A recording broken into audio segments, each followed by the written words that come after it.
kabel ya, kabel.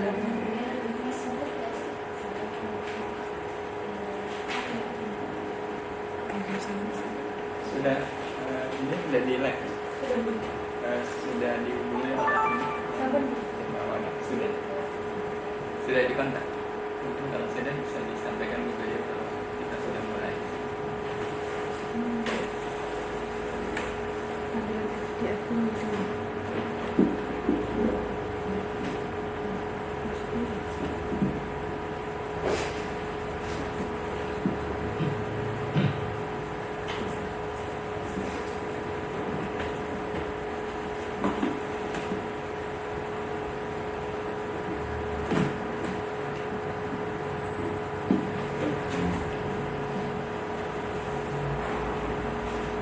Assalamualaikum warahmatullahi wabarakatuh.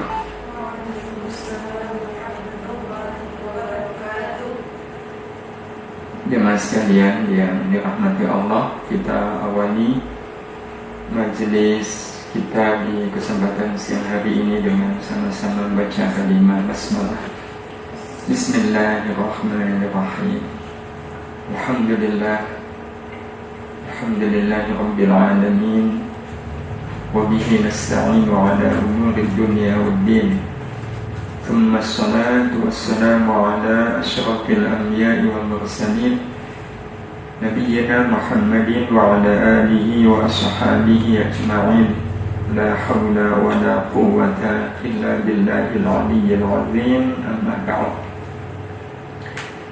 Alhamdulillah, siang ini kita dipertemukan oleh Allah di majelis Mawaddah ini. Walau pertemuannya beda dengan yang selama ini sama-sama kita lakukan, tapi mudah-mudahan tidak mengurangi berkahnya majelis ini. Lewat majelis streaming ini kita sangat berharap kiranya Allah tetap mencurahkan untuk kita rahmatnya, barokahnya dan maghfirahnya, dan juga kita sangat memohon perlindungan dan penjagaan Allah Subhanahu wa taala atas kita, perlindungan dan penjagaan dari segala bahaya, dari segala kesulitan, dari segala keburukan zaman, keburukan lingkungan, dan keburukan apa saja yang ada dalam hidup dan kehidupan kita. Kita semua dilepaskan oleh Allah Subhanahu wa taala insyaallah dari semua mara bahaya ini. Kita melaluinya insyaallah dengan penuh kebaikan, dengan penuh kepasrahan dan penuh ketawakalan kepada Allah Subhanahu wa taala.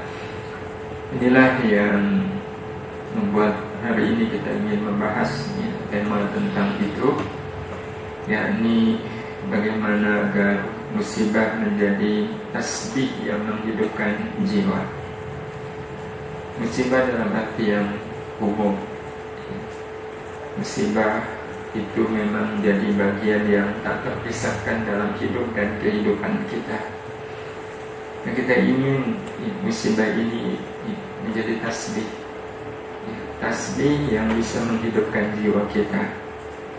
Karena sejatinya jemaah sekalian, kita amat sangat membutuhkan jiwa yang hidup, dan jiwa kita itu hidup salah satunya adalah bisa melalui musibah. Dan kita ingin bahas terlebih dahulu makna jiwa yang hidup. Seperti apa sih jiwa yang hidup itu? Jiwa yang hidup adalah jiwa yang di dalamnya tertanam iman yang kokoh dan kuat. Inilah jiwa yang hidup. Jiwa yang di dalamnya tertanam iman yang kokoh dan kuat. Jadi yang membuat jiwa manusia itu hidup adalah karena iman. Karena iman. Sehingga kalau seandainya ada jiwa yang di dalamnya tidak ada iman, itu jiwa yang mati. ya, jiwa yang mati. Ya, kalaupun jiwa itu ada pada tubuh ya, seorang manusia, ya sebenarnya tubuh yang di dalamnya bersemayam jiwa yang tidak hidup, itu tidak ada bedanya dengan orang yang mati tapi masih bisa jalan-jalan. Nah karena itu, jamaah sekalian yang dirahmati Allah, hal yang paling penting dalam hidup ini adalah bagaimana kita bisa menjaga hidupnya jiwa. Ya, dan karena hidupnya jiwa itu dengan iman, ya, dengan iman, maka tentu kita perlu memahami apa sih iman itu. Apa sih iman itu? Iman adalah kekuatan jiwa, kekuatan jiwa yang membuat kita tidak bisa melepaskan diri dari Allah dalam setiap pikiran, perasaan, ucapan, dan tindakan. Inilah yang membuat jiwa manusia itu ada dalam keberadaannya. Adalah ketika di dalam jiwa itu ada iman. Karena dengan iman kita akan membuat jiwa tidak bisa melepaskan diri dari Allah dalam setiap pikiran, perasaan, ucapan, dan tindakan. Inilah pengaruh iman bagi jiwa. Inilah pengaruh iman bagi jiwa. Nah jemaah sekalian yang dirahmati Allah Subhanahu wa ta'ala, jadi seperti apa hidupnya jiwa itu ya sangat bergantung pada bagaimana keadaan iman. Bagaimana keadaan iman. Sehingga kalau seandainya ada orang yang di dalam jiwanya tidak ada iman, ya hidupnya tidak akan pernah merasa terikat dengan Allah Subhanahu wa ta'ala. Hidupnya itu justru namanya lepas, lepas dari Allah Subhanahu wa ta'ala. Pikirannya, perasaannya, ucapan dan tindakannya tidak lagi ditawalukkan, disandarkan, dinisbahkan kepada Allah Subhanahu wa ta'ala. Itu ketika jiwa tanpa iman. Ketika jiwa tanpa iman. Padahal ya mas sekalian, jiwa itu punya watak asli, punya watak asli. Nah watak aslinya adalah gak mau lepas dari Allah, gak mau lepas dari Allah. Itu wataknya jiwa. Penderitaan tersendiri bagi jiwa kalau dia kehilangan watak aslinya, yaitu gak mau lepas dari Allah Subhanahu wa ta'ala. Kenapa kita katakan bahwa tidak mau lepas dari Allah itu wataknya jiwa? Karena kita semua sudah diberitahu oleh Allah Subhanahu wa ta'ala di surat Al-A'raf, jauh sebelum akhirnya sang jiwa ini dipertemukan oleh Allah dengan badan kita, dengan raga kita. Jiwa yang waktu itu sudah diciptakan oleh Allah Subhanahu wa ta'ala di satu zaman yang orang sering menyebutnya zaman azali. Kalau orang Jawa bilang zaman azali itu zaman embuh. Tahu embuh jemaah sekalian? Embuh itu yang nggak tahu. Tapi itu jauh sekali. Nggak tahu berapa ribu tahun yang lalu jiwa kita sudah ada. Hidup di satu tempat yang sangat nyaman. Hidup di satu tempat yang sangat nyaman. Hidup berdekatan dengan Allah Subhanahu wa ta'ala, bahkan sempat berdialog dengan Allah. Berdialog dengan Allah. Jiwa kita dulu pernah berdialog dengan Allah. Allah bahkan bertanya kepada jiwa kita. Pertanyaannya, alastu birabbikum, bukankah aku ini adalah Tuhan kalian? Bukankah aku ini adalah Tuhan kalian? Apa jawab kita? Kita yang waktu itu masih berwujud jiwa. Ada yang tahu jemaah? Bala syahidna. Kami semua bersaksi. Itu jawaban jiwa, berarti jawaban kita. Qalu bala syahidna. Kami semua bersaksi bahwa engkau adalah satu-satunya Tuhan bagi kami. satu-satunya Tuhan bagi kami. Karena itu jemaah sekalian, jiwa yang hidup itu sebenarnya punya ikrar. Apa ikrar jiwa yang hidup? Nah, ikrar jiwa yang hidup adalah ma fi nafsi ghairullah. Ma fi nafsi ghairullah. Di dalam diriku tidak ada yang lain selain Allah. Inilah ikrar jiwa yang hidup. Jadi jiwa yang hidup itu betul-betul merasakan kalau di dalam diri ini tidak ada yang lain kecuali Allah. Tidak ada yang lain kecuali Allah. Allah satu-satunya. Dan ketika Allah satu-satunya, maka wajarlah jiwa yang hidup itu tidak akan dan tidak mau lepas dari Allah, tidak bisa lepas dari Allah. Seberapapun dilepaskan, dipisahkan dengan Allah, nggak bisa. Nggak bisa. Jemaah sekalian yang dirahmati Allah Subhanahu wa Ta'ala, dan menjaga jiwa yang hidup ini sangat penting, melebihi pentingnya kita menjaga raga agar tetap hidup. Menjaga raga agar tetap hidup itu kewajiban. Itu kewajiban. Kita wajib menjaga raga ini untuk terus hidup. Raga kita untuk terus hidup. Kan itu kalau ada sesuatu yang bisa mencelakakan raga, harus dihindari. Harus dijauhi. Seperti sekarang. Kita dianjurkan untuk berada di rumah, sehingga pengajian kita hari ini juga kita sama-sama melakukannya di rumah. Ini adalah bagian dari kita memenuhi kewajiban menjaga raga. Menjaga raga aja penting, dan menjaga hidupnya jiwa itu sebenarnya jauh lebih penting. Ketika nanti kita akan melihat manusia itu macam-macam. Ada orang yang raganya hidup, jiwanya hidup. Inilah sebaik-baik manusia. Ada orang yang raganya hidup tapi jiwanya mati. Ini yang jadi masalah. Ada orang yang naudzubillah, kalau sampai pada saat raganya mati dalam keadaan jiwanya mati. Tapi kalau seandainya ada orang yang jiwanya hidup, kalau raganya mati, apa kata Allah Subhanahu wa Ta'ala? Untuk orang-orang seperti ini, jangan kalian mengira bahwa mereka itu mati. Bal ahya'un 'inda rabbihim. Bahkan sebenarnya mereka itu hidup di sisi Allah Subhanahu wa Ta'ala. Ini menunjukkan berarti menjaga jiwa dalam keadaan hidup itu menjadi sesuatu yang harus dalam kehidupan kita.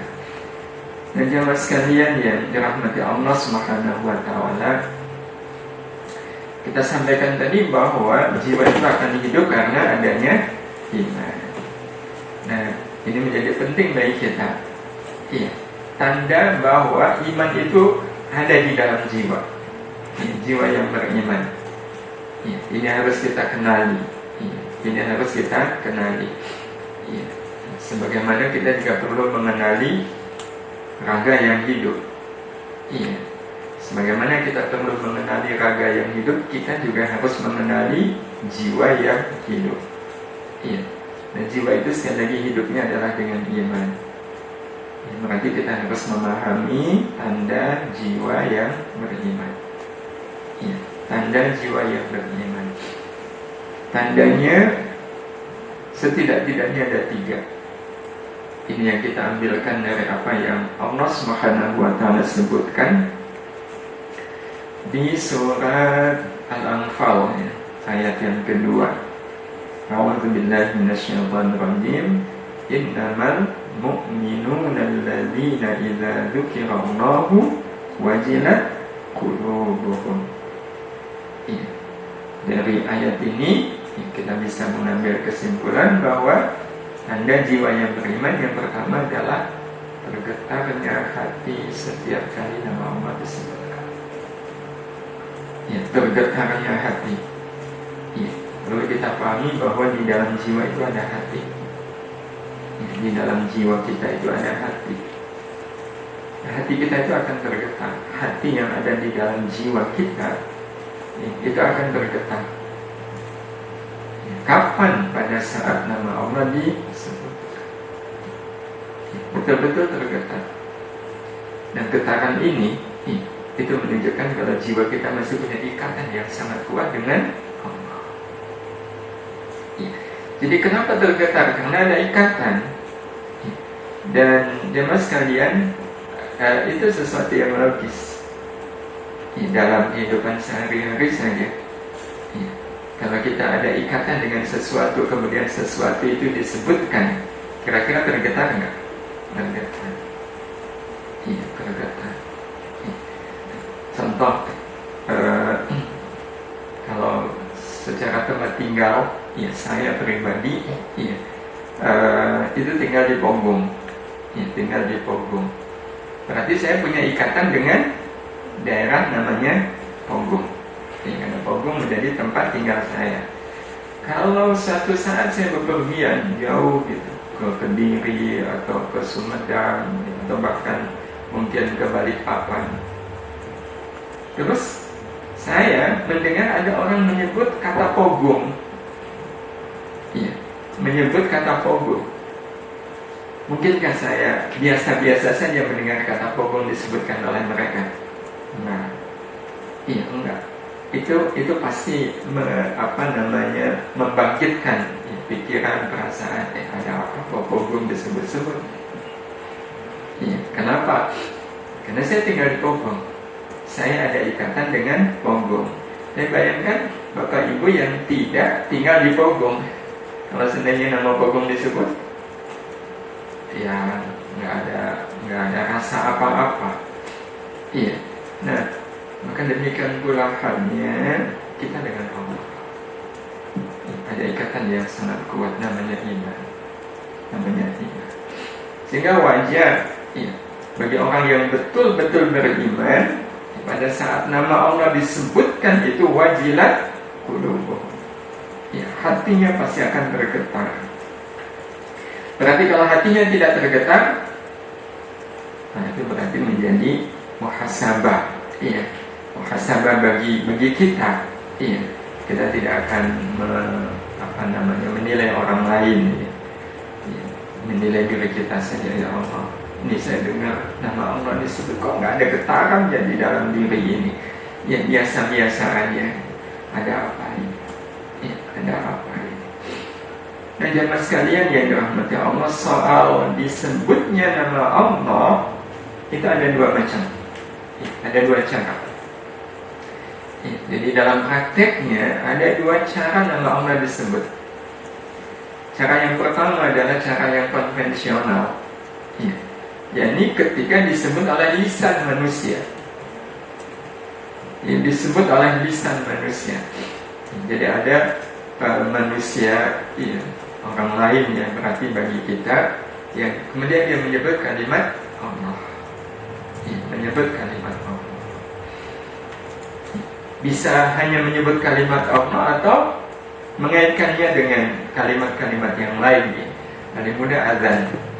Di dalam azan itu kan pasti ada kalimat Allah yang disebut. Nah, orang yang di dalam jiwanya betul-betul ada iman, waktu dengar azan itu pasti akan tergetar. Pasti akan tergetar hati. Ya Allah, ini namamu disebut oleh muadzin. Namamu disebut oleh muadzin. Muadzin itu adalah lisan manusia. Ini yang pertama. Jadi siapapun orangnya, kalau sudah menyebut nama Allah dan kita sebagai orang yang beriman mendengar kalimat Allah itu disebut, maka pasti ada getaran. Getaran yang nggak bisa ditolak.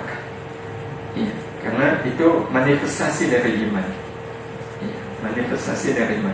Jadi betapapun berusaha menahan dia jangan sampai tergetar, itu nggak bisa. Sebagaimana kita tidak akan mungkin bisa menahan, jangan sampai baju ini basah kalau terkena air.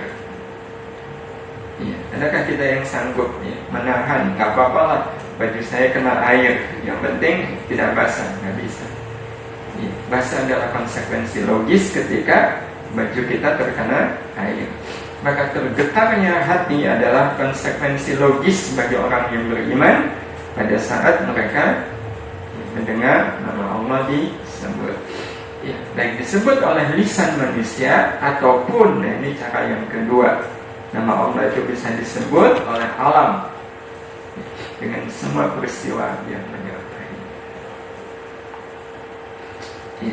Jadi bisa saja nama Allah itu disebutkan oleh alam.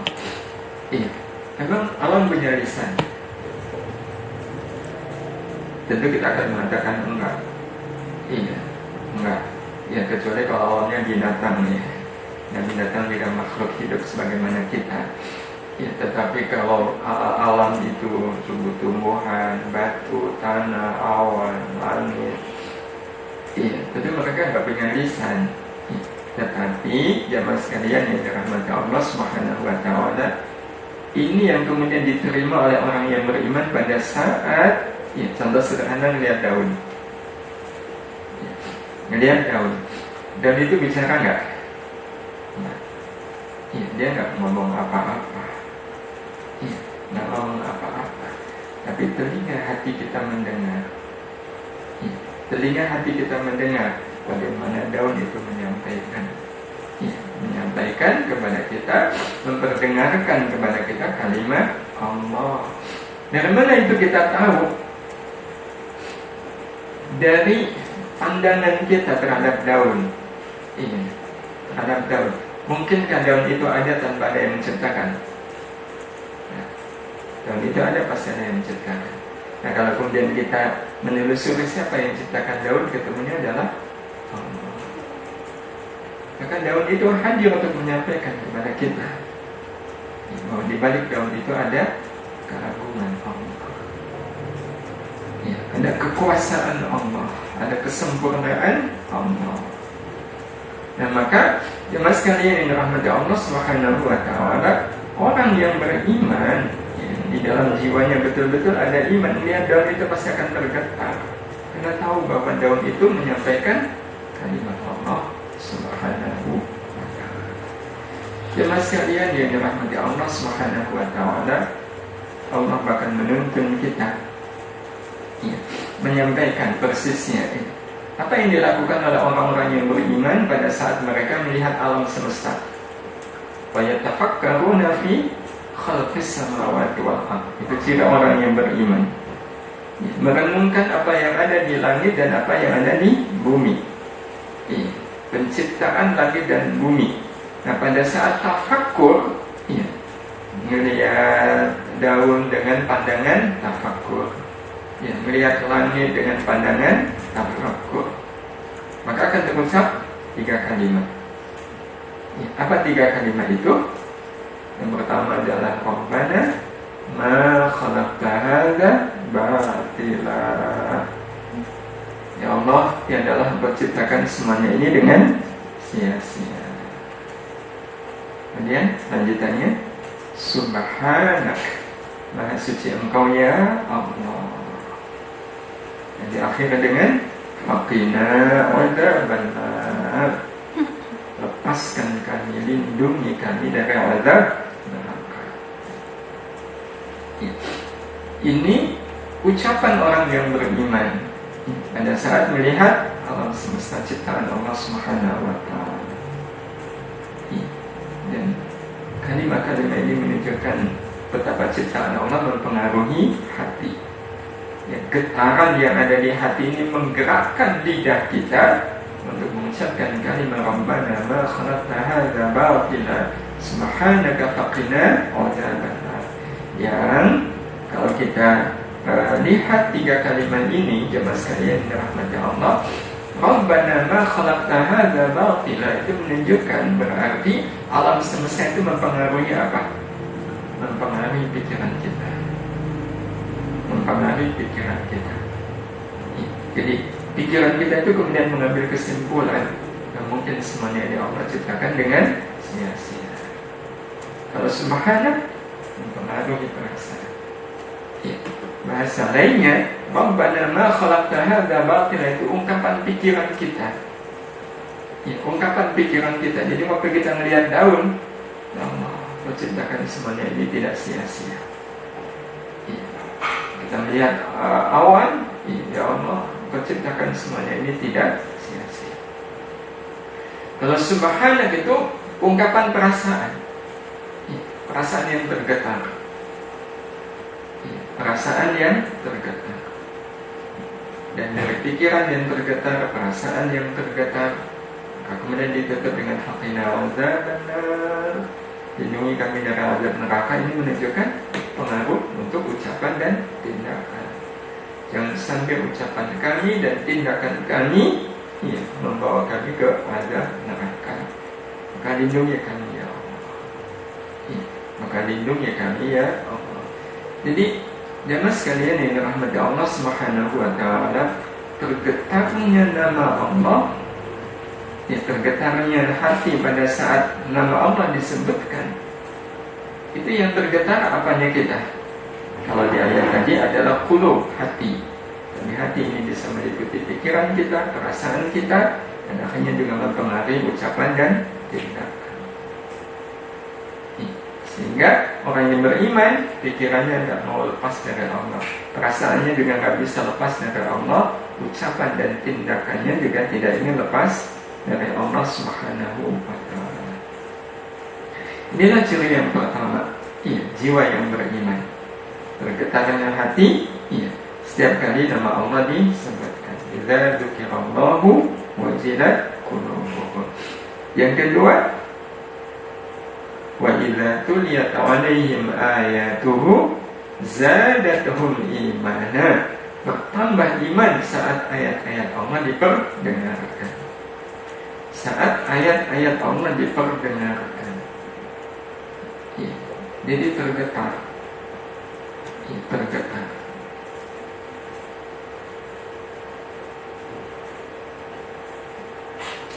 Betul-betul tergetar, ya. Yang menggetarkan itu apa? Ayat-ayat Allah, ayat-ayat Allah. Dan ini akhirnya menjadi ujian bagi kita. Ayat-ayat Allah itu bisa ayat-ayat yang sifatnya qauliyah. Ini ayat-ayat Quran. Disebut nanti ayat-ayat Allah itu juga bisa sifatnya kauniyah. Jadi menguatkan yang pertama, bahwa nama Allah itu, ya, bisa tersurat, bisa tersirat. Maka ayat-ayat Allah juga sama. Ayat-ayat yang tersurat itu yang ada di Quran, dan ayat-ayat yang tersirat itu yang ada di alam semesta. Nah, pertanyaannya, ketika kita mendengarkan Al-Quran, ketika kita mendengarkan Al-Quran, itu kita sedang mendengarkan bacaan Quran atau sedang mendengarkan pembaca Quran?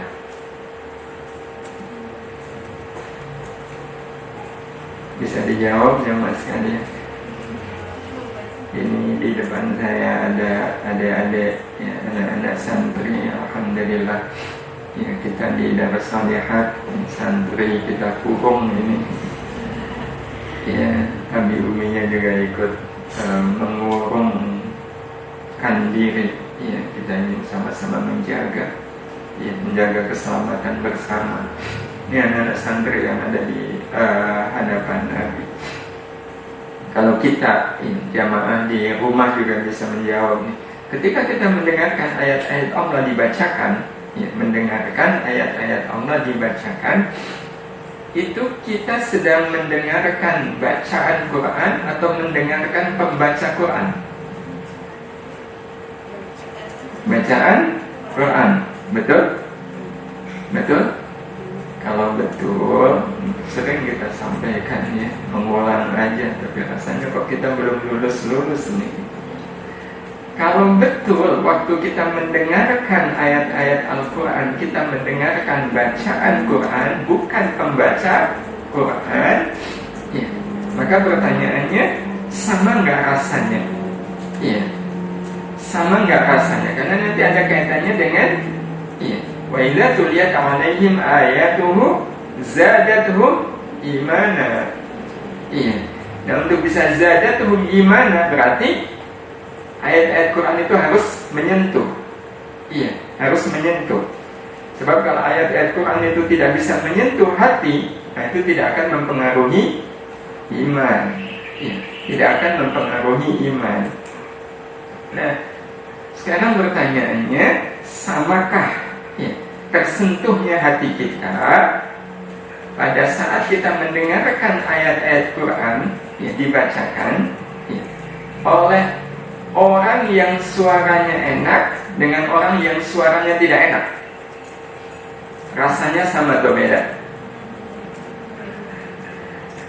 Santri yang ada di majelis ini, yang offline ini, sama atau beda? Beda. Kalau beda itu artinya yang kita dengarkan bacaan Quran atau pembaca Quran? Pembaca. Ya. Ini menjadi muhasabah bagi saya pribadi, ya Allah. Padahal waktu ayat-ayat Quran itu dibacakan, kan kita mendengarkan bacaan Quran, bukan mendengarkan pembaca Quran.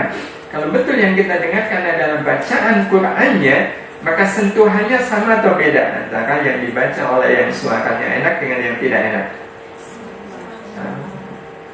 Kalau betul yang kita dengarkan adalah bacaan Quran, selama ini kan yang kita dengarkan bukan bacaan Qurannya, tetapi membaca Quran. Itu menunjukkan ya mas sekalian, rahmat Allah, ada semacam sekat, iya, antara kita dengan bacaan Quran.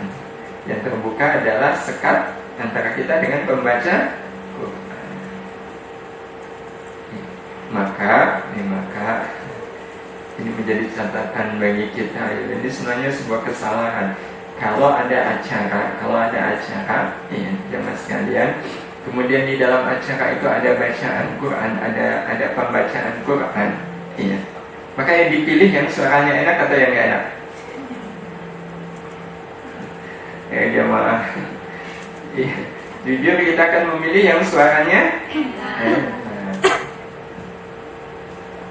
Itu berarti menunjukkan keterikatan kita dengan bacaan Qurannya atau dengan orangnya?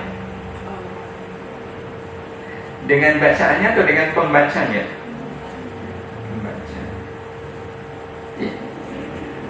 Pernahkah jemaah sekalian kita bertanya-tanya dalam satu acara, ya, ada tilawah Qurannya, yang baca itu suaranya nggak enak, umumnya kita batin nggak? Batinnya gimana? Orang kayak gini sih, untuk acara seperti ini kok yang dipilih baca Qurannya kok beliau ya, memang ada orang lain. Ini nggak profesional nih panitianya. Itu sebenarnya itu masalah yang sepele atau serius kalau sudah ada batin-batin begitu? Iya, serius. Karena menunjukkan keterikatan kita bukan dengan bacaan Qurannya, tetapi dengan membaca Quran. Iya, ini menggambarkan tentang keadaan jiwa kita ya jemaah sekalian. Kita sedang sama-sama meneliti ini, ya, tentang keberadaan iman di dalam jiwa kita. Iya. Nah, karena itu jemaah sekalian yang dirahmati Allah Subhanahu wa taala, sebenarnya perlu apa sih bahasa kitanya? Ya. Perlu jujur ya, dan perlu apa adanya. Iya. Kadang kan saya betul-betul tersentuh nih oleh bacaan Quran beliau. Kenapa? Suaranya enak. Iya. Itu sebenarnya orang seperti ini sedang apa?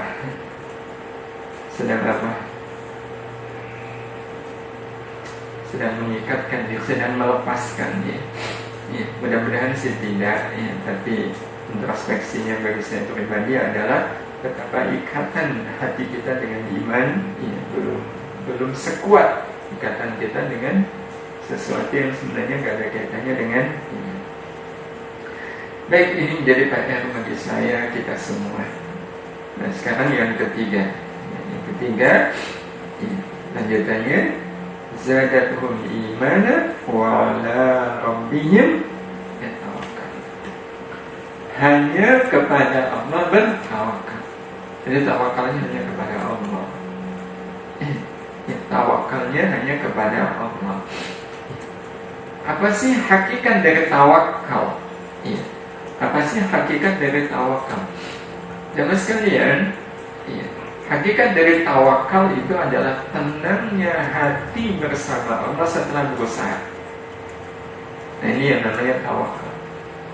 Tenangnya hati bersama Allah setelah berusaha. Ya. Jadi ada kata setelah berusaha, itu berarti tawakal. Ya. Nah, sehingga kalau seandainya ada orang yang hatinya tenang bersama Allah tapi belum berusaha, itu berarti orang tadi belum tawakal. Udah, kalau memang sudah takdirnya mati, ya udah mati. Mau yang ngapain berusaha?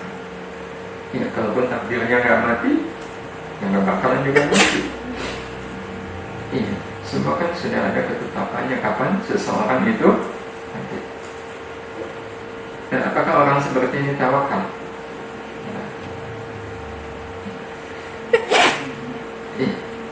Atau sudah berusaha tapi hatinya nggak tenang? Ada nggak orang begitu? Ya, udah berusaha gitu ya,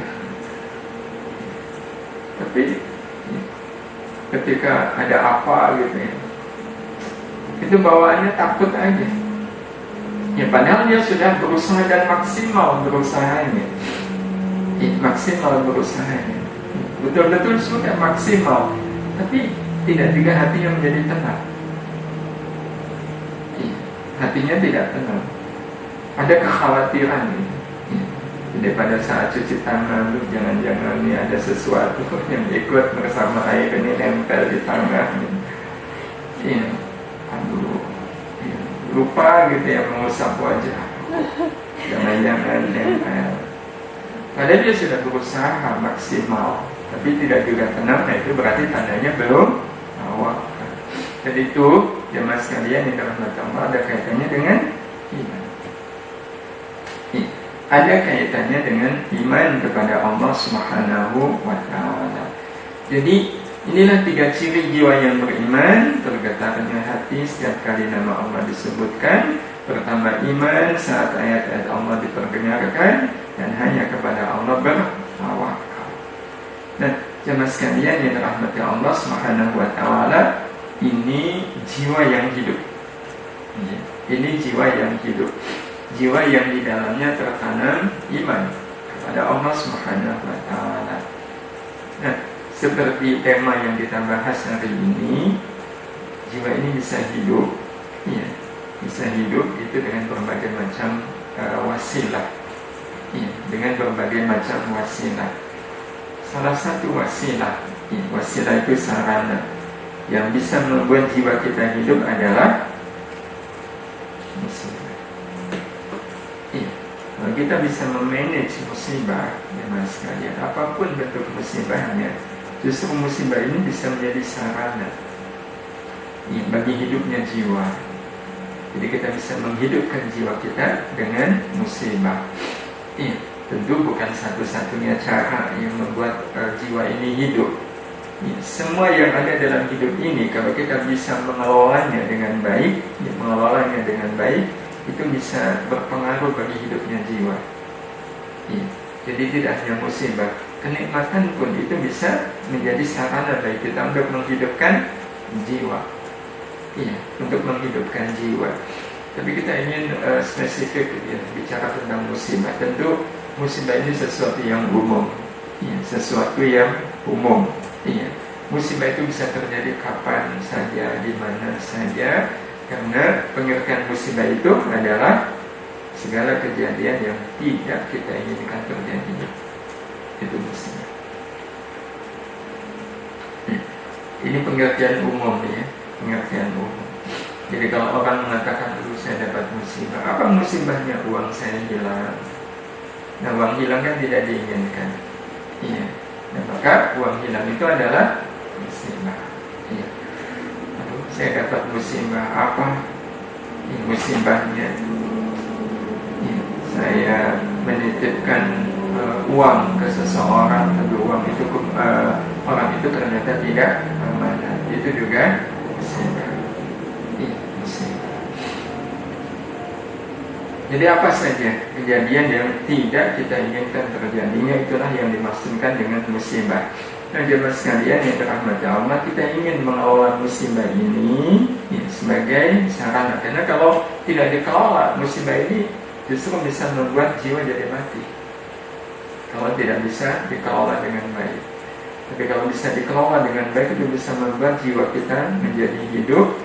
Bahkan ya, pengaruhnya lebih besar dibanding kita mengelola kenikmatan. Jadi kalau kenikmatan dikelola dengan baik, itu bisa membuat jiwa kita hidup, ya. Tetapi tingkat kesuburannya itu lebih subur ketika jiwa ini ya, kita letakkan dalam musibah. Ya, kita letakkan dalam musibah. Nah, karena itu jamaah sekalian yang dirahmati Allah Subhanahu wa taala, kuncinya adalah musibah ini ya, tidak kita hindari ya, tetapi kita apa? Kita kelola. Ya, kita kelola.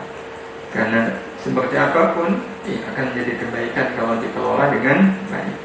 Ya, sampah kalau dikelola dengan baik akan menjadi kebaikan. Ya, kalau dikelola dengan baik akan menjadi kebaikan. Tapi kalau sampah tidak dikelola dengan baik, ya sampah itu akan menjadi masalah. Ya, ada ibu-ibu itu yang beliau bisa mengelola sampah yang berupa kulit bawang. Ya, ini ada santri. Ya, kalau masak, ya, pakai bawang merah, dikupas nggak? Dikupas. Yang dikupas namanya kulitnya. Setelah dikupas kulitnya diapain? Diapain? Dibuang ya? Dibuang di tempat sampah organik. Betul? Ya. Kalau dibuang ya udah selesai. Iya. Nah, itu namanya tidak dikelola. Ada ibu-ibu di Jawa Timur, ya, dia mengelola sampah ya, kulit bawang, ya, itu sehingga bisa menjadi kerajinan yang punya nilai ekspor dan harganya mahal. Ya. Nah, karena itu sengaja beliau keliling dari rumah ke rumah membagikan plastik. Iya, plastik. Iya. Yang plastik itu beliau titipkan dan beliau berpesan, ibu kalau pas bawang mohon kulitnya taruh di sini ya. Iya, taruh di sini. Ya, dan beliau mau bayar, walaupun bayarnya nggak seberapa kan. Ya. Kalau seandainya ada orang yang mau beli kulit bawang harganya 1.000, lumayan nggak? Lumayan. Yang murah tapi kemudian menghasilkan produk yang mahal. Nah, berarti musibah itu bukan untuk dibuang. Musibah itu adalah untuk dikelola. Nah, bagaimana kita mengelola musibah? Iya. Sampai pada pertanyaan, sudahkah musibah menghidupkan jiwa kita? Nah, jemaah sekalian yang dirahmati Allah, untuk menjadikan musibah itu menghidupkan jiwa, ya, menghidupkan jiwa, mari kita renungkan, ya, apa yang dikatakan oleh Allah Subhanahu wa taala di surat Al-Isra. Ya, ini untuk mengkaji, ya, bagaimana musibah itu bisa menghidupkan jiwa kita. Allah Subhanahu wa taala menuntun kita, ya, di surat Al-Isra, ya, surat ke-17, ya, ayat ke-44. A'udzu billahi minasyaitonir rajim. Tusabbihu lahus samawati sab'u wal ardh wa man fihin. Wa in min syai'in illa yusabbihu bihamdihi walakin la tafqahuna tasbihahum innahu kana haliman ghafura. Tusabbihu, bertasbih lahu kepada Allah. Apa yang bertasbih? As-samawatu, langit, as-sab'u yang 7. Ya. Langit ini kan ada 7 lapis. Dan tidak hanya langit yang 7, tapi juga wal ardu, bumi. Dan tidak hanya bumi, tapi juga wa man fihinna, siapa saja yang ada di antara langit dan bumi itu. siapa saja yang ada di langit dan di bumi. Wa in syai'in, dan tiadalah dari segala apapun illa yusabbihu bihamdi, kecuali bertasbih memuji Allah. Walakin la tafqahuna tasbihahum, kalian saja yang tidak paham bagaimana tasbih mereka. Innahu kana haliman ghafura. Inilah yang disebutkan oleh Allah Subhanahu wa taala, memberitahukan kepada kita bahwa langit, bumi, dan apa saja yang ada di langit, di bumi, dan ada di antara keduanya, itu selalu bertasbih kepada Allah, memuji Allah, bertahmid, bertasbih kepada Allah. Ini pegangan kita, ya mas sekalian, bisa mengelola musibah ya, sebagai aset untuk menghidupkan jiwa, ya, aset untuk menghidupkan jiwa. Karena memang, ya mas sekalian, rahmat Allah, yang penting bagi kita apapun peristiwanya harus membuat jiwa kita hidup.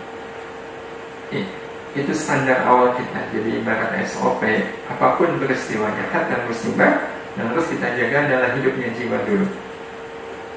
Bersamaan dengan itu kita juga harus menjaga raga. Menjaga raga. Tetapi menjaga jiwa jauh lebih penting daripada menjaga raga. Sebab kalau sampai ada orang yang dia amat sangat menjaga raganya karena adanya musibah, tapi dia tidak menjaga jiwanya, terus dia naudzubillah meninggal, berarti meninggal dalam keadaan jiwanya tidak hidup. Naudzubillah. Jemaah sekalian yang dirahmati Allah Subhanahu wa taala, jadi berdasarkan ayat ini Allah Subhanahu wa taala menyampaikan bahwa semua yang ada di langit dan di bumi ini bertasbih, termasuk ini. Ini hidupnya di mana? Dia adalah makhluk ciptaan Allah yang hidup di bumi. Di bumi. Berarti kalau berdasarkan ayat tadi, beliau ini kalau kita menggunakan bahasa sesama makhluk Allah, sesama makhluk Allah, atau bisa jadi yang kita menyebut dia gitu. Dia itu sebenarnya bertasbih ya. Bertasbih. Tasbih. Nyamuk itu bertasbih. Bakteri itu bertasbih. Maksudnya semua aja apa yang itu memang menjadi ciptaan Allah Subhanahu wa taala. COVID-19, betul? 19. Oh 19 ya. Oh kalau 19 99. 99. Udah pokoknya gitu. Iya 19 lah paling gampang. Lebih gampang lagi 19. Ini kan makhluk ciptaan Allah, berarti dia bertasbih nggak? Nah kalau dia bertasbih, maka solusinya apa? Solusinya kita juga ikut bertasbih bersama. Itu solusi sederhananya. Kalau alam itu bertasbih, di mana di Al-Isra ayat 44 tadi Allah Subhanahu wa taala nyatakan, kalian saja yang tidak paham bagaimana mereka bertasbih. Kalian saja yang tidak paham bagaimana mereka bertasbih, bagaimana burung bertasbih, bagaimana lalat bertasbih, bagaimana batu bertasbih, hujan bertasbih. Kalian aja yang tidak tahu bagaimana mereka bertasbih. Intinya Allah Subhanahu wa taala sudah kabarkan kepada kita bahwa semua yang ada di langit dan di bumi ini bertasbih. Nah kita bagian dari mereka enggak? Ya, kalau kita adalah bagian dari mereka, maka solusi sederhananya bertasbihlah bersama mereka. Bertasbihlah bersama mereka. Kalau kita ikut bertasbih bersama mereka, kira-kira ya mas sekalian yang rahmat Allah, mereka alam itu akan jadi kawan.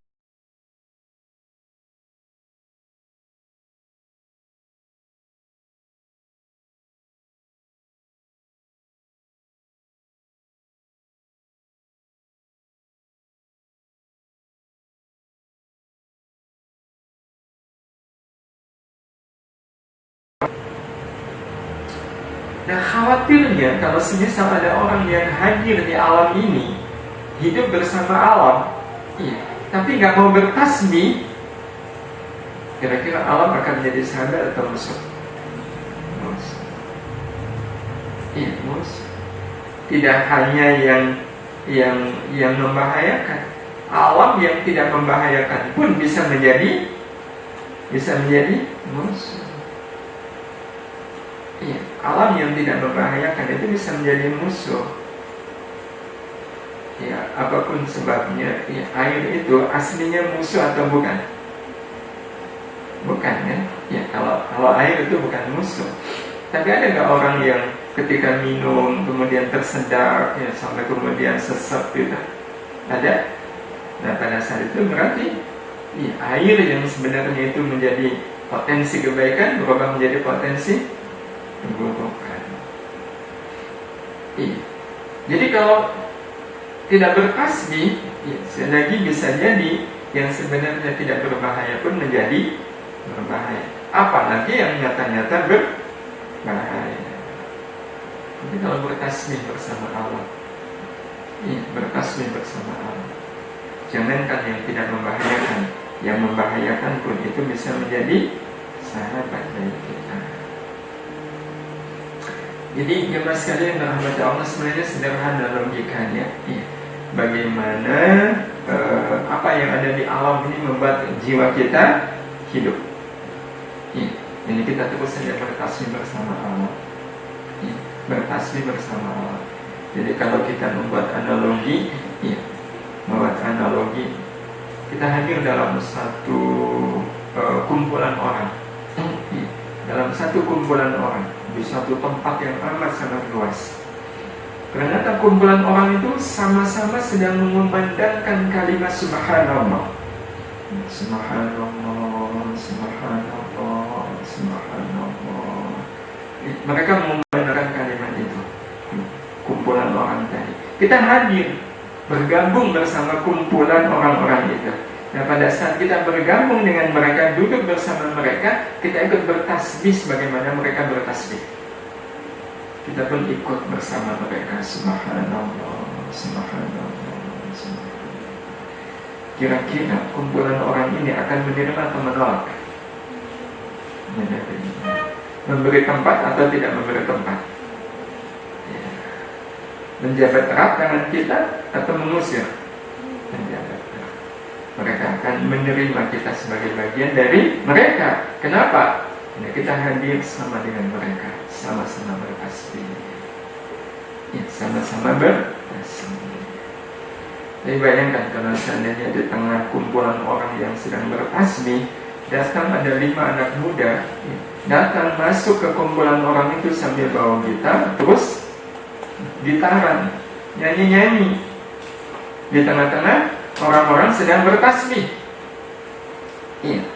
Kira-kira apa yang akan dilakukan oleh orang-orang yang sedang bertasbih kepada 5 anak muda yang datang bawa gitar, terus gitaran, nyanyi-nyanyi? Akan diapakan? Akan diapakan? Diusir. Ya, lumayanlah kalau cuma diusir ya. Kan bisa aja nih, nasibnya lebih parah. Iya. Itu kan mengundang kemarahan. Mengundang kemarahan orang-orang yang sedang bertasbih. Iya. Bahasa premannya ini orang kurang ajar betul. Iya. Bisa babak belur. Dan jemaah sekalian yang dirahmati Allah Subhanahu wa taala, mudah-mudahan logika ini bisa ditangkap bahwa alam itu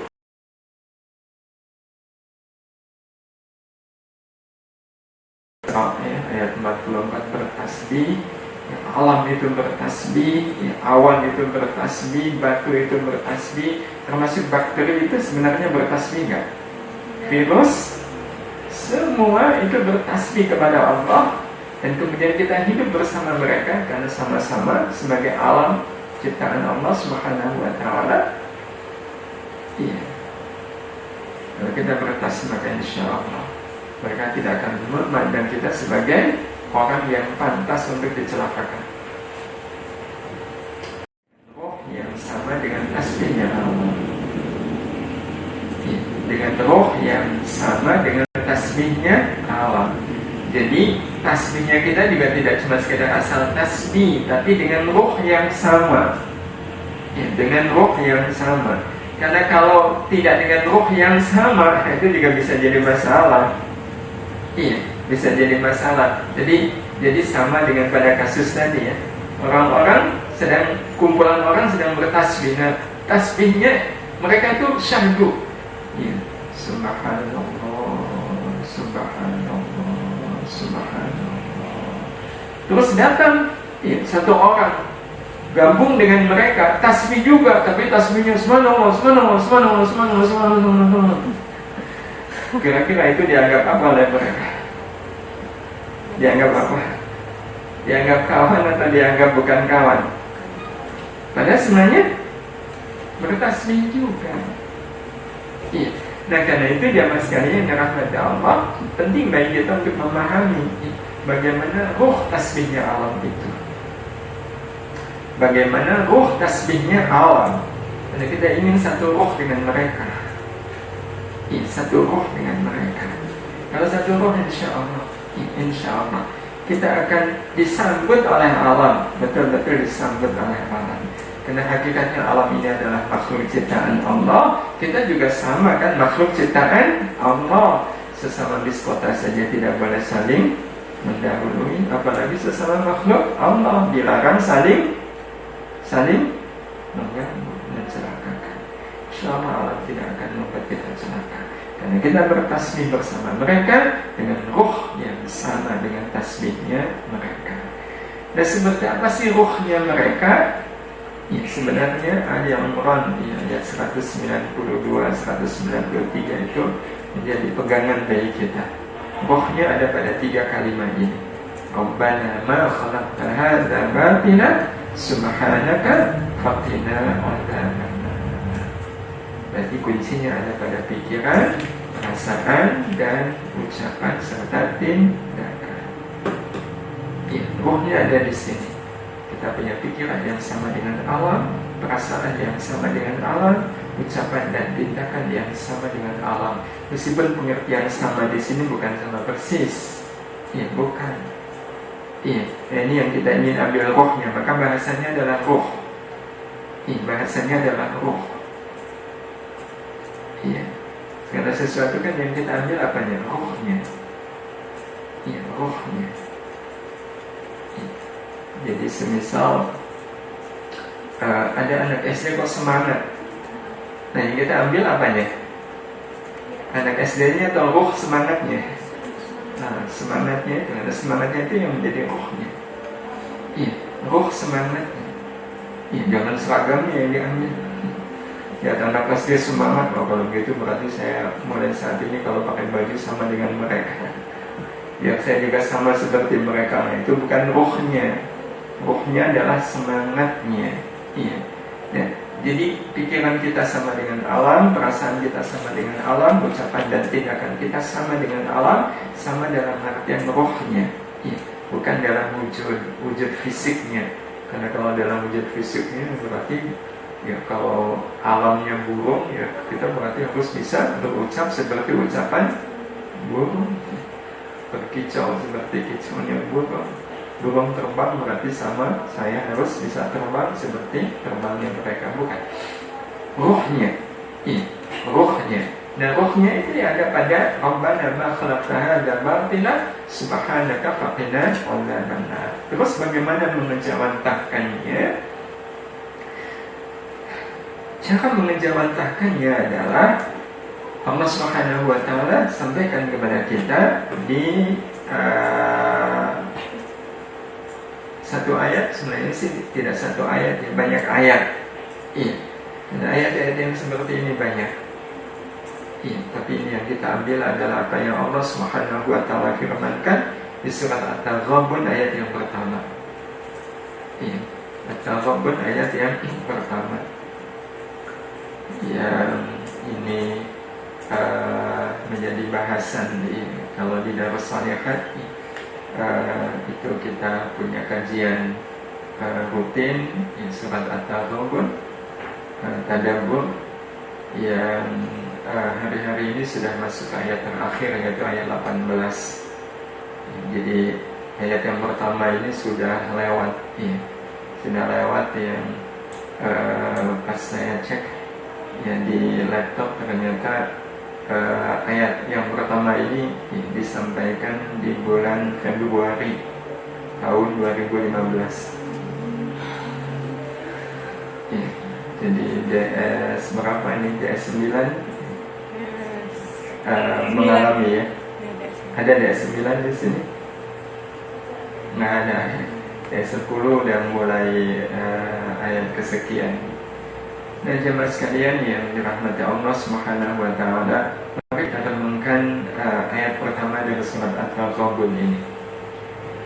Yusabbihu lillahi ma fis samawati wa ma fis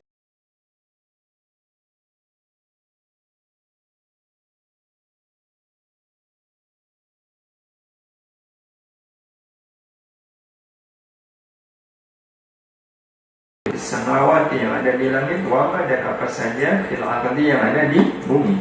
Jadi pesannya sama dengan Al-Isra ayat 44. Sama pula dengan yang ada di surat Al-Jumu'ah ayat pertama, As-Saff ayat pertama, ya apalagi Al-Hasyr ya, ayat pertama.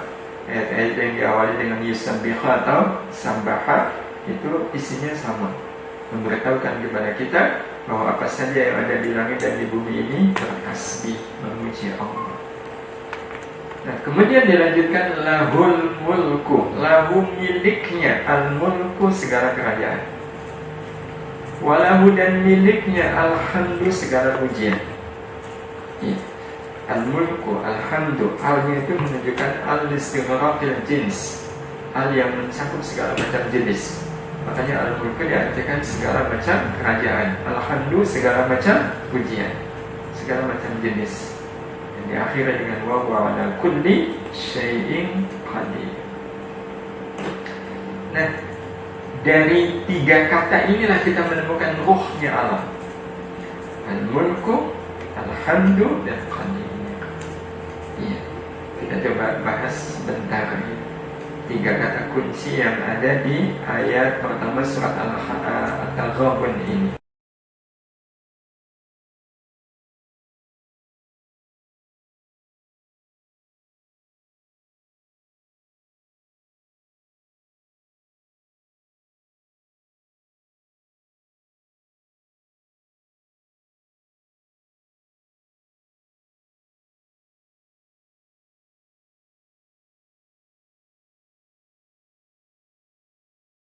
Kuasa nggak untuk melakukan apa saja terhadap apa yang dia miliki? Ya, Allah kuasa. Nah, kalau Allah kuasa, maka apa yang kemudian ada dalam diri kita? Ya, contoh sederhana. Ada orang dia punya motor. Ya, ada orang punya motor. Itu motor milik dia. Terus motornya dimodif. Ya, motornya dimodif, dikasih stiker apa gitu. Itu bagi kita itu sah-sah nggak dia nempelin banyak stiker di motor dia? Ya, kenapa? Itu motor dia, ya terserah dia. Iya. Kalau ada orang yang mempersoalkan, itu aneh nggak? Ada orang bilang ini orang aneh betul, motor pakai ditempel-tempel. Wah, ini orang nggak ada kerjaan. Gitu. Kalau kita, ya itu motor dia terserah, ya, mau diapakan. Tadinya catnya hitam diganti dengan putih. Ya. Apakah kita harus mempersoalkan? Ngapain? Oh, itu motor dia. Hak dia untuk merubah catnya jadi hitam, dari hitam menjadi putih. Nah, Allah itulah yang memiliki kerajaan langit dan bumi. Berarti Allah berhak untuk melakukan apa saja yang ada di langit dan di bumi ini. Nah, kalau ini kita pahami dan sekalian akan melahirkan apa? Akan melahirkan satu keyakinan dari al-mulku bahwa Allah itu al-malik. Ya, Allah itu al-malik. Kalau dari alhamdu, Allah itu memiliki segala pujian. Berarti Allah itu apa? Al-Hamid, zat yang maha terpuji. Dan kalau Allah menyebut bahwa Allah itu qadirun, maha kuasa atas segala sesuatu, berarti Allah itu al-qadir. Jadi melalui ayat ini Allah menyampaikan kepada kita bahwa Allah itu al-Malik, al-Hamid.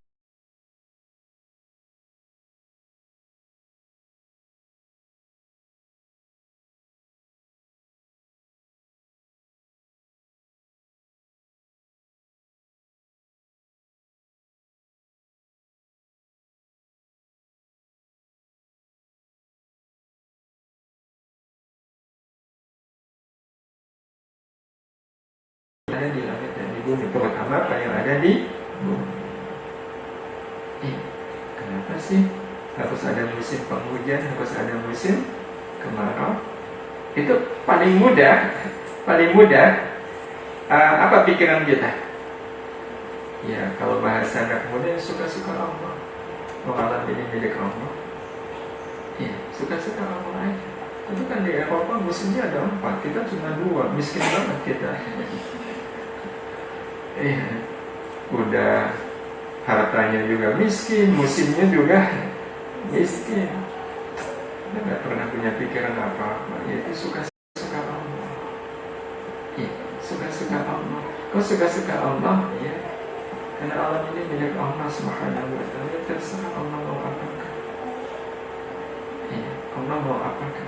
Ada tetangga dia punya rumah, iya. Kemudian ruang tamunya, iya, wajahnya itu dirubah. Ya, jadi tadinya jendela pintunya satu jadi pintunya double.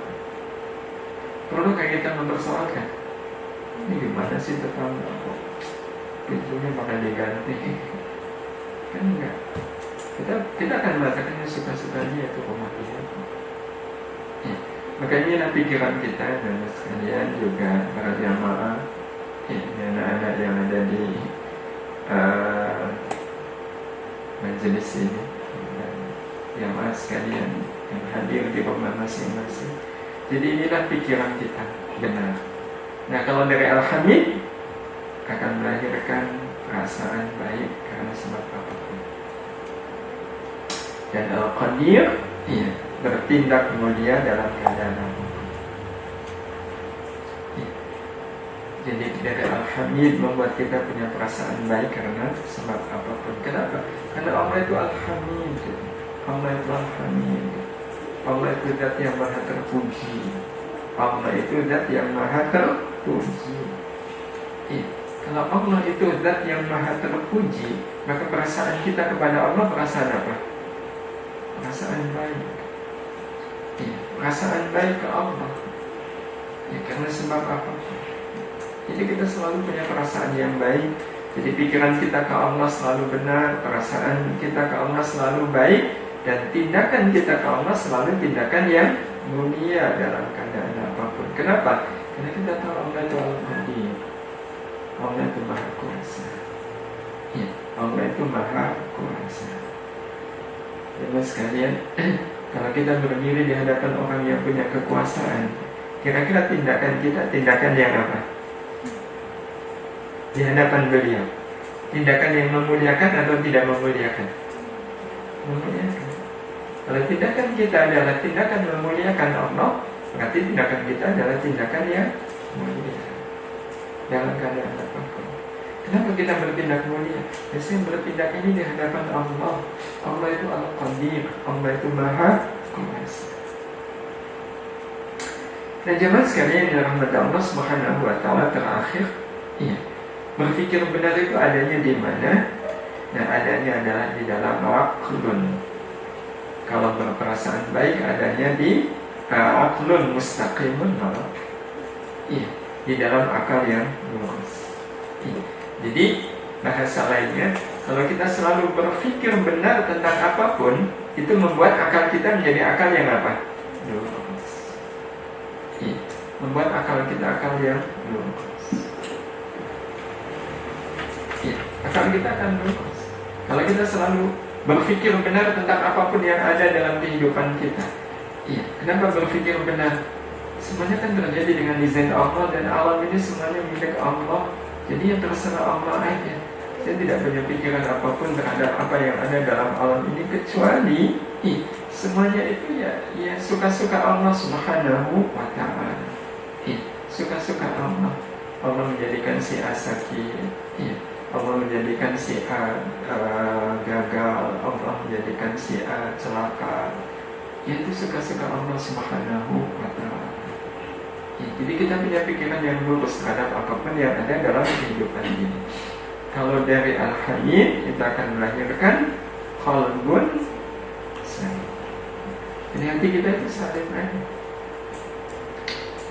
Hati kita salim. Dan terakhir, jemaah sekalian dirahmati Allah Al-Qadir, dan Dia akan menjadikan jiwa kita jiwa yang mutmainnah. Nah, inilah puncaknya sebenarnya. Jiwa yang mutmainnah inilah jiwa yang hidup. Dan jiwa yang mutmainnah ini hidup karena hati yang salim dan akal yang ya. Nah, sebagai penutup, mungkin kita perlu lebih mendetailkan sedikit saja tentang pengertian aqlun mustaqimun, qalbun salim, dan jiwa yang mutmainnah. Apa sih aqlun mustaqim itu? Adalah akal yang memahami tidak ada yang sia-sia dalam semua yang diciptakan Allah. Udah. Akal kita selalu begitu. Akal kita selalu begitu. Pokoknya nggak ada yang sia-sia. Apapun yang terjadi, apapun yang terjadi, selalu punya pikiran, memahami tidak ada yang sia-sia dalam semua yang diciptakan oleh Allah. Kalau sekarang nggak ada yang begini, nggak ada yang sia-sia. Nggak ada yang sia-sia. Bahwa diri kita juga milik Allah Subhanahu wa Ta'ala. Kalau kita sadar bahwa diri kita milik Allah, maka suka-suka Allah. Suka-suka Allah. Wah, ini jadinya kita dikurung begini. Itu maunya siapa? Kita terima atau kita tolak? Nah, tergantung akalnya kan. Kalau kita akalnya mustaqim, ini maunya Allah. Ini maunya Allah. Kalau sudah kita tahu ini maunya Allah, maka cenderung kita akan menerima atau menolak. Ini memang maunya Allah Subhanahu wa Ta'ala.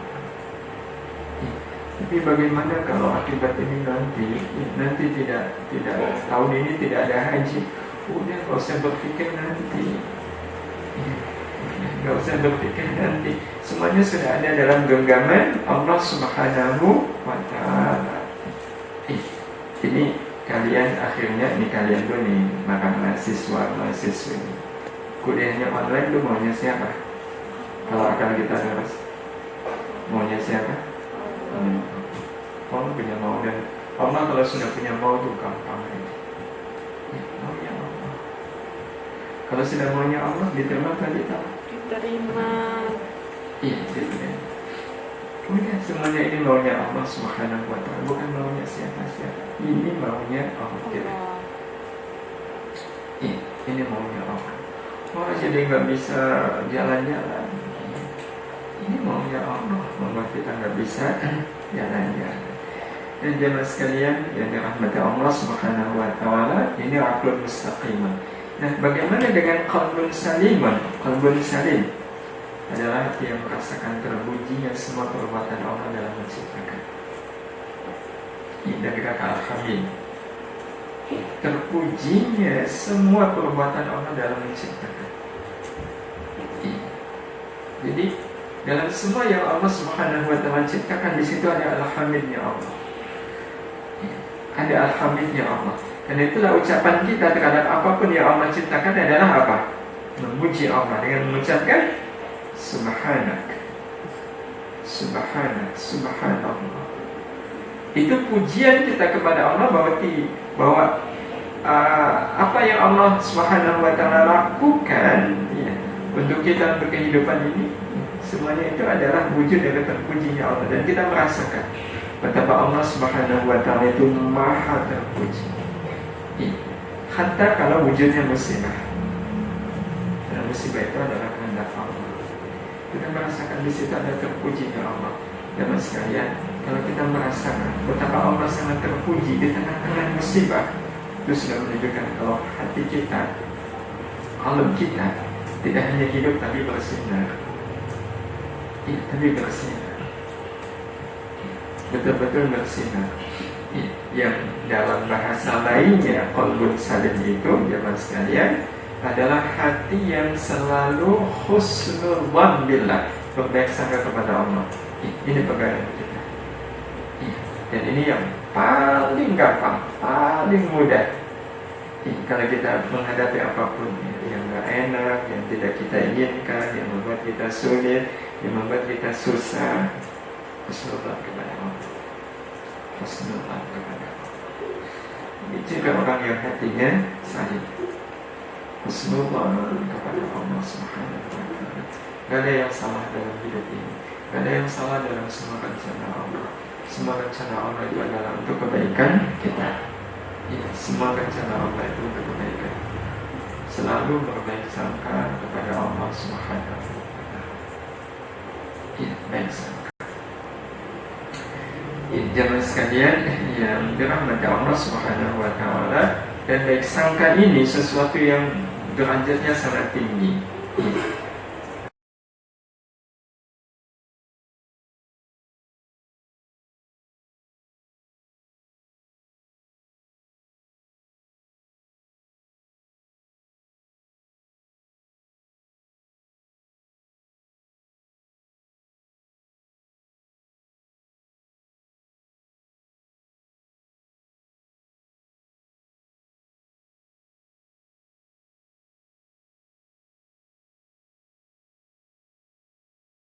Sesuatu yang sulit, ya, yang tidak kita kehendaki, ya terjadi, tapi kita tidak bisa menemukan apa ini sisi baiknya ini, apa ini kebaikan dari peristiwa ini, dari kejadian ini. Betul-betul kita tidak bisa menemukannya. Ya. Nah, disitulah sebenarnya kita sedang dibantu oleh Allah Subhanahu wa taala untuk bisa melakukan apa yang nilainya sangat tinggi di sisi Allah, yaitu husnul dzan billah. Kalau kita dikasih kesulitan, iya, kesusahan, masalah, tapi kita tahu kebaikan di baliknya, kita tahu, ya, oh maksudnya begini, kita bisa nggak husnudzan kepada Allah? Agak sulit ya. Iya, agak sulit. Kenapa? Nah ini Anda tahu kok, iya, seperti misalnya contoh, kita disuruh oleh seseorang melakukan sesuatu yang sangat berat. Tapi kita tahu bahwa kalau orang itu nyuruh saya, dia pasti akan ngasih uang saya 5 juta. Maka waktu kita menyelesaikan pekerjaan yang berat itu hati kita ringan atau merasa beban? Ringan. Kenapa? Karena tahu akibat baiknya. Ringan aja. Iya. Nah sama dengan husnul dzan. Jadi kalau kita disuruh oleh beliau dengan pekerjaan yang sangat berat, kita cenderung melihat beliau itu dengan pandangan yang buruk sangka atau baik sangka. Kok beliau nyuruh saya pekerjaan yang berat ya? Oh, tandanya berarti saya akan diberi gaji yang lebih banyak daripada yang kemarin. Maka menyelesaikan pekerjaan itu dengan hati yang ringan atau berat? Ringan. Iya. Nah, jemaah sekalian yang dirahmati Allah Subhanahu wa taala. Iya, ini sebenarnya ayat-ayatnya banyak, ya. Tapi ya, cukuplah ini menjadi pengingat bagi kita apa yang dikatakan oleh Nabi kita Muhammad sallallahu alaihi wasallam, la yamutanna ahadukum illa wa ala husni dhanni billah. Jangan sekali-kali kalian mati kecuali dalam keadaan berprasangka baik kepada Allah. Iya, teruslah berprasangka baik kepada Allah. Iya, sebab kalau orang meninggal dalam keadaan berprasangka baik kepada Allah itu luar biasa. Iya, luar biasa. Iya, bahkan jemaah sekalian dirahmati Allah, dalam bahasa yang lebih simpel apa yang sedang menjadi bahasan kita hari ini,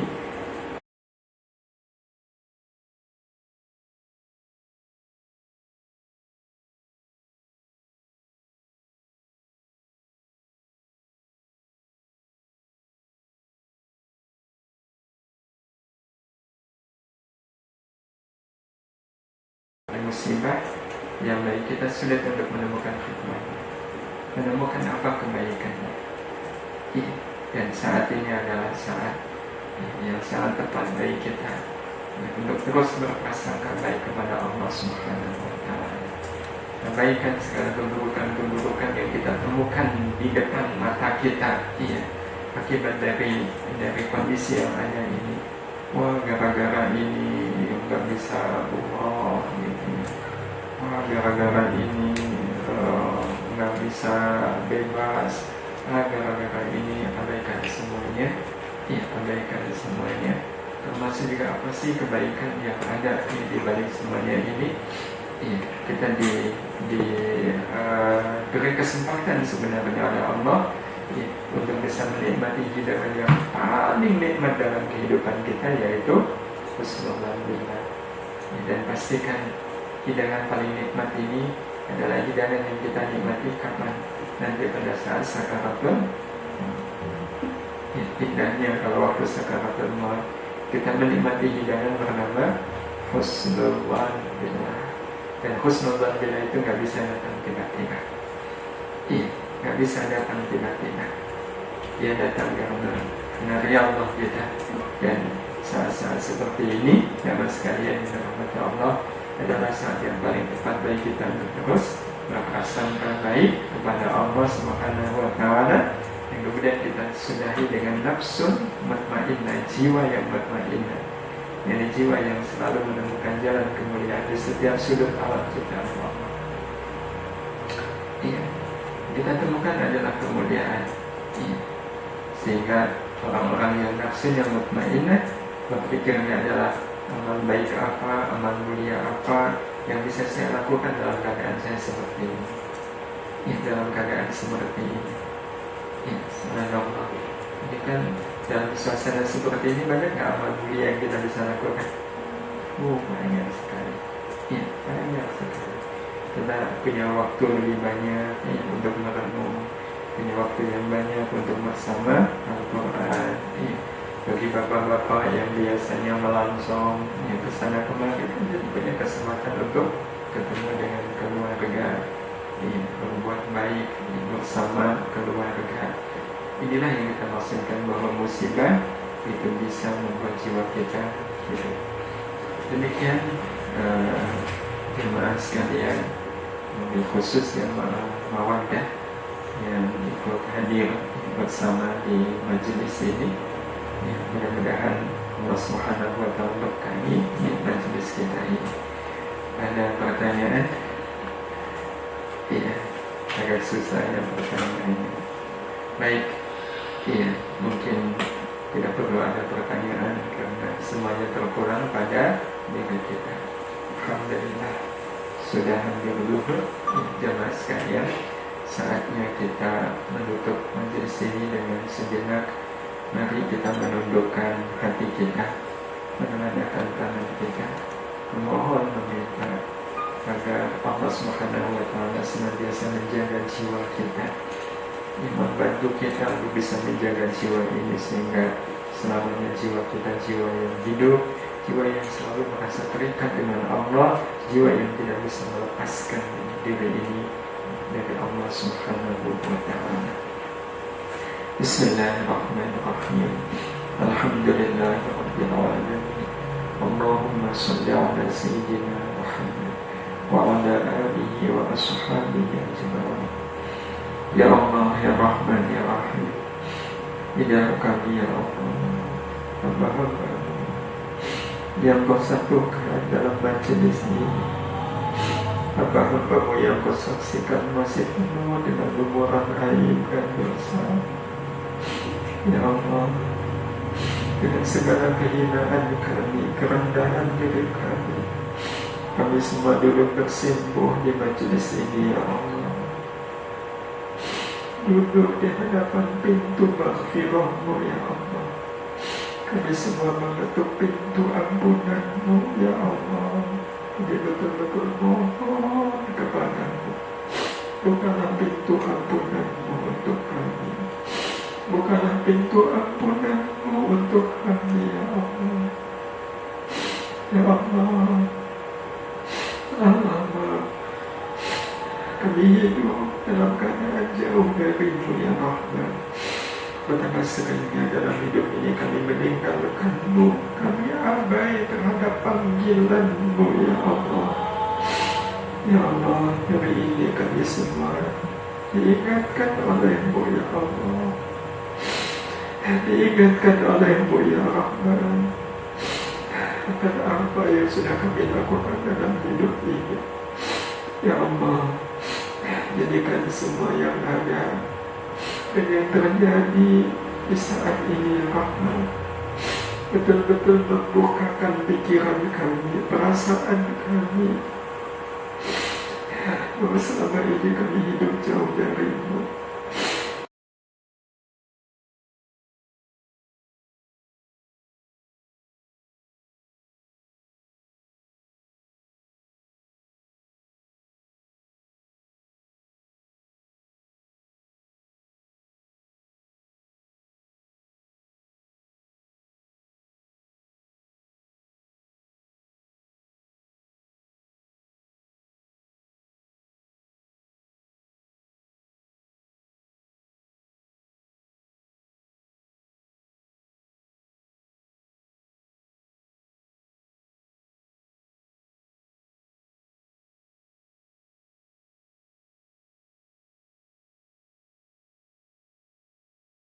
Esok dan seterusnya dengan amal-amal yang membuat kami semakin dekat denganmu ya Allah, amal-amal yang membuat kami semakin mengenalmu ya Rahman, amal-amal yang membuat kami ya Rahman ya Rahim semakin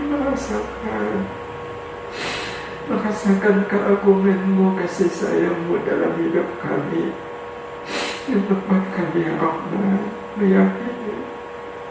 meyakini betapa kasih sayang Bapa sangat luas untuk kami, yang membuat kami ya Allah sangat tidak mungkin untuk berprasangka kecuali prasangka baik. Ya Allah, izinkan kami bisa menjaga prasangka baik ini untukmu, prasangka baik kepadamu ya Allah. Jaga ya Rahman, biar pada saatnya nanti Ayah datang menjemput kami dalam keadaan kami sedang berprasangka baik kepadamu,